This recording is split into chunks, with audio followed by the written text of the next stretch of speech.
Today we're going to look at how to perform a crescent lunge. It's also known as a low lunge or Anjaneyasana in Sanskrit.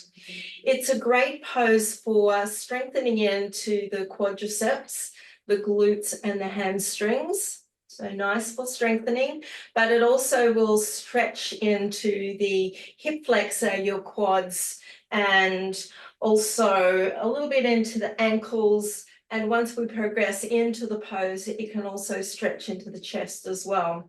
So to start off, we'll just come down on all fours. I've got a blanket here, so that's great if you've got sensitive knees and you really feel the pressure when you're on your knees. So get some padding, pop your left knee onto the padding.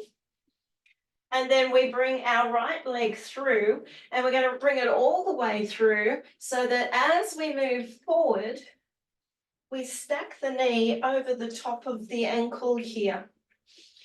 This knee is way back behind the hip so that we start to feel a stretch into the hip flexor here. Now the hip flexor gets quite tight sometimes from physical activity or from sitting a lot, but it also can get tight from emotional stress as well. So this is an awesome stretch to perform on a regular basis.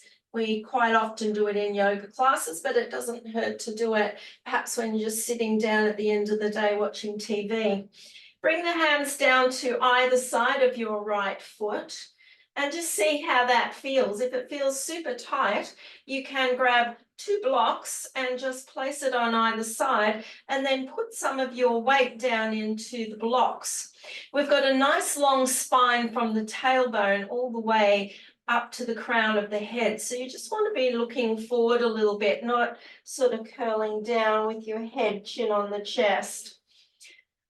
See how that feels. Really important to listen to your body. If it feels like that's tight and that's as far as you need to go, you've got the option to stay there. If you'd like a little bit more of a challenge, we can start to bring the arms up so it gets a stronger stretch into the quads and the hip flexor. We're pressing down through the shin. Turn the pinky fingers in and lift up the chest. Squeeze the shoulder blades. So we're now getting a stretch into the chest as well. Then bring your gaze up.